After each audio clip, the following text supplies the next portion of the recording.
everyone, it is Holly and I am back with another recommendations video, and today we're going to talk about retellings. So I was going to say a big fan of retellings. I don't know if that's true, but I do find myself drawn to them very often. I have a whole series on this channel where I read retellings and watch adaptations and then give my opinion on them. And a lot of these have featured in that now that I think about it. But I wanted to do some recommendations. So these go from historical romance, contemporary, YA, all of those things. There is definitely a strong romantic element because I am who I am. And I'm sure there are more romance or more retellings that I really enjoy, but these were the first few that jumped to the top of my mind when I thought about it. So the first one is a historical romance, and that is A Kiss at Midnight by Eloisa James. So she has a whole series of retellings. They're actually right here, all of them, and then some other books. This is the first one in that series. It is a Cinderella retelling, as you may be able to tell from the term midnight. I did talk about this in my Cinderella retellings, and I think this might be my favorite in the series, which this was also the first book that was like a Cinderella retelling that made me start reanalyzing whether or not I actually hated Cinderella or if I had just been brainwashed by people who didn't understand Cinderella. Please see, I'm sure I talked about this in that Smash or Trash video about Cinderella and about how people talk about Cinderella, but I feel like, have they ever actually seen it or read it? I don't know. Anyway, this whole series, they are kind of, I don't think they're set in a specific time. Maybe they are. No. And instead they are historical-ish, set in historical England, like most historical romances are. But don't necessarily fit into a specific time or place. Eloisa James is definitely a big fan of maybe 18th century historicals because I think she likes to do very elaborate clothing, and that's definitely something you see more in the 1700s than you do in the 1800s with the Regency period. So yes, and just as there's the step back. This whole series is great, but this first book is definitely my favorite. Next are two that are actually in the same series, but I love them both. And that is Pride and Prejudice and Other Flavors and Recipe for Persuasion by Sonali. My tabs are from when I was doing my Smash or Trash for Pride and Prejudice. I reread Recipe of Persuasion for that. Hello, Oscar. What can you... I know, yes, you are the star of the show, but could you please... I had actually reread this on audio for my Persuasion video, so I didn't tab it for anything. But this series follows a family, the Rajas, and they are an Indian American family living in California. And you have different characters, and there are 4 books in this series. I have read 3 of them, and they are all Jane Austen retellings. Unfortunately, it appears, I thought we were going to do all of them. Apparently we're not. So we're not getting a Mansfield Abbey or a Mansfield Park, which I'm kind of okay with because it's not my favorite, but I was hoping Sonali would make me like it. And we're not getting a Northanger Abbey, which is just devastating. Although I feel like there are vague gothic-y elements in each of these, so I like to just think that Northanger Abbey was occasionally here. It's very sad because that's one of my favorite Austens, and I feel like it doesn't get enough recognition. Anyways, this is the first one, Pride, Prejudice, and Other Flavors. You could easily read these individually, but I think you do get something from the family elements if you read them together. These definitely ride the line of contemporary romance and women's fiction, I would say. But yes, so this one is obviously Pride and Prejudice.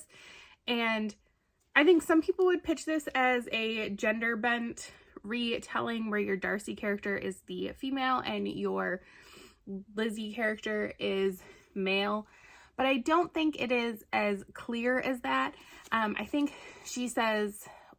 I can't remember what term she uses for these, but it's not retelling, but I definitely think she does an amazing job basically retelling a story where you can see the inspiration but making it truly her own story in her own world. And Sonali is an amazing author. And then just real quick, Recipe for Persuasion is definitely my favorite. Not a surprise because Persuasion is my favorite Jane Austen book. So yes, and this one is Second Chance because that's what Persuasion is. And there is a cooking show. She is a chef and she's dealing with a lot of trauma. This definitely, check out some content warnings for this one. She has like a really rough upbringing, and so proceed with caution, but it is beautiful. Sonali really shines when she is writing about food. Don't read any of her books if you are even remotely hungry. I don't recommend it, like, because you will be starving like 10 pages in. So yes, but again, a great adaptation, and you can see the source material. There are so many layers in here. You have the romance story, and then you have this relationship that, what's her name, Ashna, with her mom, and there's almost kind of like a second chance element there as well that I think is really interesting and really beautiful. Next, we'll do another Persuasion retelling because, again, I am who I am, and that is For Darkness Shows the Stars by Diana, I still don't know how to say it, Peterfreund. And again, I talked about this in my Smash or Trash video for Persuasion. I think I've read this book 3 or 4 times. It sucks me in and does not let go every single time I read it. This is YA fantasy, and the romance is, it is so angsty in like the most persuasion-y way that like it gives me life. There are letters in here, again, giving me the Persuasion Jane Austen feels I need. And I think the fantasy story here is really interesting. You have a world where people started kind of like playing God, like with genetics and everything, and then it ended up creating these people. I can't remember what they are called. Does it say it in here? Luddite? Yes, Luddite. And Luddites are now the nobility because there are other people who basically are not mentally capable of like normal act, like they have like lower IQs now, I guess I would say, because like we went too far. And then like I don't think it's ever actually explained. I interpret it as like evolution kind of like fighting back. I don't know. And so the Luddites are like afraid of technology because they think that we went too far and then we damaged all these people, and then the Luddites feel like they need to take care of these like lesser people who can't take care of themselves. And it is so beautiful. It's beautifully written. It's a beautiful romance. It's a beautiful, like almost like social commentary. And I feel like there's a lot to be said on like all sides of this story.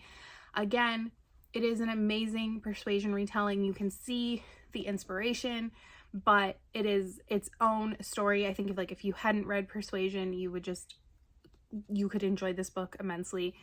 It breaks my heart that people don't talk about this. I know this book is older, but like I feel like it has never gotten the recognition it deserves, and it is beautiful. Next is another YA. I'm just gonna hold up the bind up because it's in here, and that is is it The Little Android or A Little Android? The Little Android. And it's in this bind up of novellas from the Lunar Chronicles called Stars Above by Marissa Meyer. And I really enjoyed the Lunar Chronicles. All of them are obviously retellings. But The Little Android, I remember really enjoying it the first time I read it. And then I reread it for my Little Mermaid Smash or Trash video. And it is such a beautiful story. Novellas don't always work for me, but I think Marissa Meyer does a pretty good job with her novellas. I think she's a very strong novella writer. I think it's a skill you have or you don't have, you know, and she has it. And I don't want to talk too much about this. It is a Little Mermaid retelling, and I will just say I feel like it is very true to the original story, which I think was an interesting choice that she made, and I appreciate that she made it. It is a beautiful story. I think it made me cry. Ooh. And it definitely has those like vibes of like Battlestar Galactica, where like what is humanity, like especially because this whole series you have like cyborgs and stuff, and then you have androids, and it's like what, like when do you stop being machine and when do you start being human? And I think that's an interesting concept. It's a scary concept, I'm not gonna lie. I am one of those people that's like afraid of robots. I'm sure me watching Battlestar Galactica has nothing to do with that. But that was something I found really intriguing and interesting in that show, as the Cylons like grow and evolve almost on their own. And I think she kind of addresses that in The Little Android. And then the last one is another Cinderella retelling, and that is An Offer from a Gentleman by Julia Quinn, which is the third Bridgerton novel, not the third season of Bridgerton, which no, I have still not seen Bridgerton. I think I've mentioned this before. Shonda Rhimes and I have a sordid past, by which I mean I have not enjoyed any of her shows. So I am like petrified to watch Bridgerton. And now I'm bitter because they're skipping my favorite book. So I'm sure they will come back to this story, but why are we skipping My Boy Benedict and My Girl Sophie? I don't know. These are the Illumicrate editions. Beautiful. Gorgeous. I have read this story an uncountable amount of times. I can't remember if I talked about this in my Cinderella retellings. I'm guessing I did, because I probably just used it as an excuse to reread this. It is very much so a Cinderella retelling. I think it's the original cover. The regular cover I have has like a glass slipper on it, which I think is really cute. But again, this is another one that I feel like opened my eyes to the Cinderella world and being like, maybe Cinderella isn't bad, you know? So yes, it's a Cinderella retelling. You could read this as a standalone. I actually think the vibes here are a little different than some of the other Bridgerton novels. I think this one has a lot more angst in it. And I think part of that is that Benedict, our hero, he's an artist, and I think he kind of has like broody artist vibes. But yes, and I like what Julia Quinn does with the like sister elements here. The Bridgertons really shine, because of course they do, because they're the Bridgertons. But yes, this is my favorite Bridgerton novel. Used to be like really close with the Viscount Who Loved Me, but I will say recently, I like the last time I reread them, I still love the Viscount Who Loved Me, but this was easily number one. And I think number two now is When He Was Wicked, which was also my first Julia Quinn novel. Also another one that has like different vibes, but I do really like this. So yes, those are some retellings that I personally really enjoy and recommend. Oh my god, are my cats not the most adorable thing right now? If they're still like this when I'm done, I'll try to like put in a little video clip. Thank you so much for watching, and I will see you next time. Oh, and they moved because there was a noise outside. I mean, they're still cute, but they're not as cute as they were before. Oscar was laying on Franny's booty. Okay, bye. Are you cuties? Was your brother laying on your booty? Were you a little kitten pile? Even though you're like grown-ups now.